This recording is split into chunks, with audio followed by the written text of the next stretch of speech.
Are you living your life God's way in every area? And if you're doing that, then I think you're gonna be all right. Lust of the eyes, lust of the flesh, pride of life. Like that is what runs the world. When we talk about the church, you know, we tend to think about the building. Yeah, we're talking about ourselves. But we are the church. Yeah. I get blown away by how many Christians there are in the YouTube ecosystem that don't lead with "I'm a Christian," right? Ruslan. What do you think on making an income around secular things? Video game, YouTube page. Franz Kakifov said, evil is anything that distracts. Thoughts? Well, you got to define secular. This is why it's important for us to define what our terms are. Some of you guys say it's secular and you mean anti-Christ. Others of you guys say secular and it just means without religious affiliation. So what do you mean by secular? When I think of secular, I think without religious affiliation. I think that's what he means. Okay, so I don't have any problem with people making an income off of secular things. I think if you can, you do it to the glory of God. The wealth of the wicked is stored up for the righteous. And I think if you want to make that in a way where you're not compromising, I think by all means, right? Not everybody's going to be a Christian thought leader, a Christian YouTuber, a Christian streamer. Everybody doesn't need to be that. Everybody's not going to be a ministry. And I think that would be that would be my thoughts on it. It's like I don't have a problem. It's to me it's how and not what. Like how are you making your revenue? Is it like now if you ask this exact same question and you were like running the page for a OnlyFans streamer, I'd be like, you're out of pocket. You know what I mean? Like you're out of pocket. But if you're like, yo, I'm running I get blown away by how many Christians there are in the YouTube ecosystem that don't lead with "I'm a Christian," right? Now I personally am not. I can't do that. Like I can't like compartmentalize my faith, right? For my content, I can't, right? And it seems like you can't either. But there are people like that, and there's a lot of them, and there are all different pockets of YouTube that like make clean content and it's wholesome, but they're Christians, and then they're hitting me up like, man, I want to do what you do on a different channel. I want to figure out how to podcast. I want to figure out how to stream. And that to me is fire. We're gonna have some of them on the channel. So I don't have a problem if someone's like, yo, what's his name, Corey, a Christian, the guy? Yeah, Corey Kenshin. Yeah, and I don't know. I haven't watched like one or two videos of him. Yeah, he's a gamer. I don't have a problem with that. Like, I think that's dope that there's a Corey who makes clean content, edits out the cuss words, is wholesome, creator, trending #1 on YouTube. I don't need Cody to make my testimony video. I really don't, right? My buddy Nick D makes like pop rap music, you know, and it's not Christian, but he's Christian. Like the music's not Christian, but he's Christian. I think there's a time and a place. That's my thoughts on that. What do you think? Yeah, I think it's interesting because, you know, sinners need plumbers too. You know what I mean? Sinners need plumbers too. And so like, let's say you're a plumber, electrician, an accountant. If you're a doctor, yeah, and you know an atheist walks in and is sick, and he's like, I don't believe in God, I hate God. You know, if he has a broken arm, you still gotta mend this man's broken arm. Come on. You know what I mean? So I do believe that like, if you are, but here's a difference though. I believe you can embody the spirit and temperament of a Christian as a doctor treating an atheist. However, if you're a Christian creating basically content that distracts the minds of people and doesn't feed them anything godly, that I do think is a little different. And I do believe that, you know, I mean, it took me a while to transition to that, so I'm not going to pass any judgment on someone who claims to be a Christian and doesn't make their content all about God right away.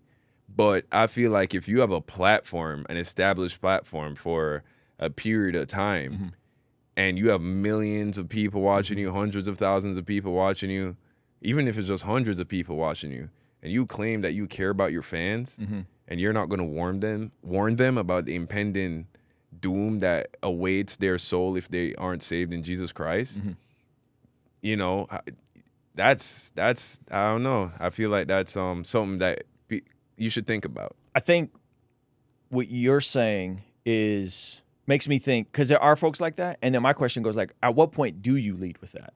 Right? Like how many subscribers do you feel comfortable going, guys, just so you know, Jesus is the way, the truth, and the life. Put your faith in him, right? Is it 10 million subscribers? Is it 1 million subscribers? Is it 50 million? Like, where's that line? You know what I mean? I think it need to come up. Yeah, no. I'm with you. But that goes to my thought. Like if somebody has the platform, at what point should you feel comfortable being more bold with your faith? You know? And so like the guy Pafu, you know who that is? He had that song, I did a cup of coffee for your head. Da-da-da-da-da-da-da-da. Don't stay a while. It's a huge TikTok song, massive over 1 billion streams. TikTok. It was a couple years ago when TikTok really blew up. And he's a Christian dude. I've had him on a channel before. Billion streams on Spotify, massive. And he's not a Christian rapper, he's not a Christian artist, but is that dude open? It's called Deathbed, thank you. Is that dude open and unapologetic about his faith on his Instagram? To the point where he would post pro-life stuff and his label would call him and be like, hey, can you take the pro-life tweet down? He's like, no. You know what I mean? And so I think at some point you should be direct and transparent about that sort of stuff, you know? Yeah. Now that doesn't mean I expect Pofu to then be a Christian rapper, right? I really don't. But I think there's something awesome about that. You know what I mean? Like I think there's something awesome about just being bold and like, this is what it is. So it's like, I'm not mad at somebody if they don't, but I'm also with you. And like, at some point you should make it very clear what team you're on. Yeah. At some point. Right. Right. Someone put it to me like this.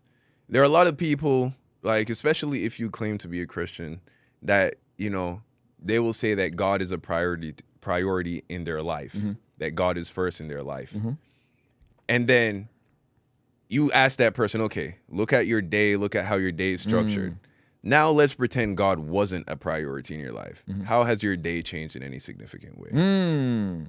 If you find that it hasn't changed much at all, maybe you need to reevaluate how much God really is a priority in your life. Yeah.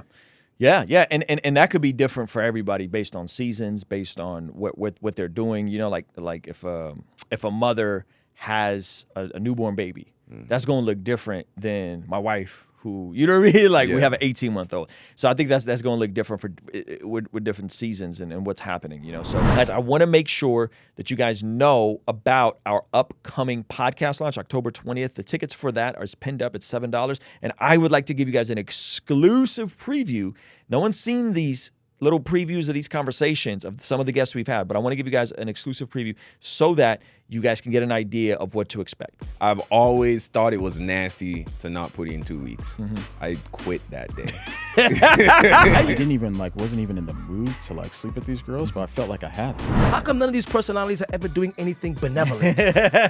So I think that there could be a spiritual, maybe potential demonic component that's in there that we haven't explored. The fact that I was single until I was 40, and I knew I was never going to plan a church being a single guy. I wasn't about to set myself up. You know, and then I remember one time my financial advisor at the time, she was like, hey, did you know you're spending more than you're making like every month? And I was like, oh, for real? And I'm supposed to, perform. This production assistant's like, hey, here's a Viagra. Take it if you want to take it. Don't if you don't. It's in your hand. It's yours. I teamed up with Moment for the exclusive live premiere of the anticipated Bless God podcast.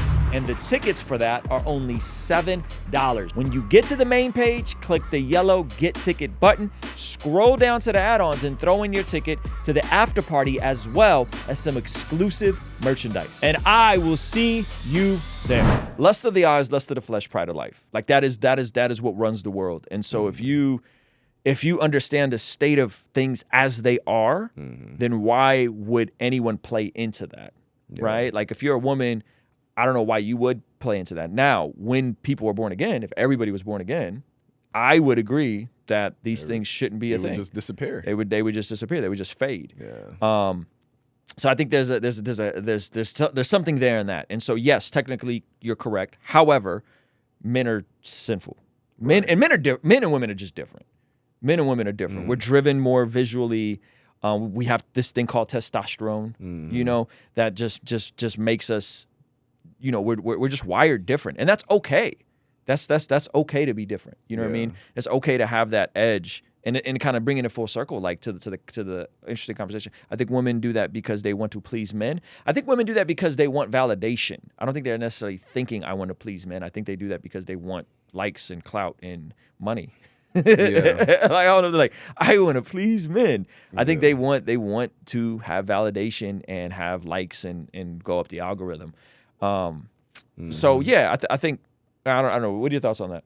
Yeah, no, I agree 100% with both what you said about, salvation being the answer and the reasons why they do it. I agree with that. Yeah. Do you think the church can do a better job at reaching and engaging young men? And the church meaning me, you, everybody, like the capital C church as well. Yeah, and that's really what it is. When we talk about the church, we tend to think about the building. Yeah, But we're talking about ourselves. But we are the church. Yeah. And we do need to do a better job at, reaching out to young men, showing them the power of the wisdom of God, showing them the power of the Bible, leading by example, showing them that, this is the best way. Amen. Yeah. Amen. That God's ways are really in your best interest. Yeah, exactly. That God's ways are better, and that the best way to figure out, a lot of people have questions about my purpose, my season, what I'm supposed to do. If you can live your life God's ways, you will always be in God's will. So if you're trying to figure that out, what do I do in this relationship? Are you doing the relationship God's way? Or what am I going to do with my finances? Are you handling your finances God's way, right? And so I think sometimes we want the supernatural. We want God to whisper in our ear, turn left, go right. No. Are you living your life God's way in every area? And if you're doing that, then I think you're going to be all right. And it said that Simeon blessed God.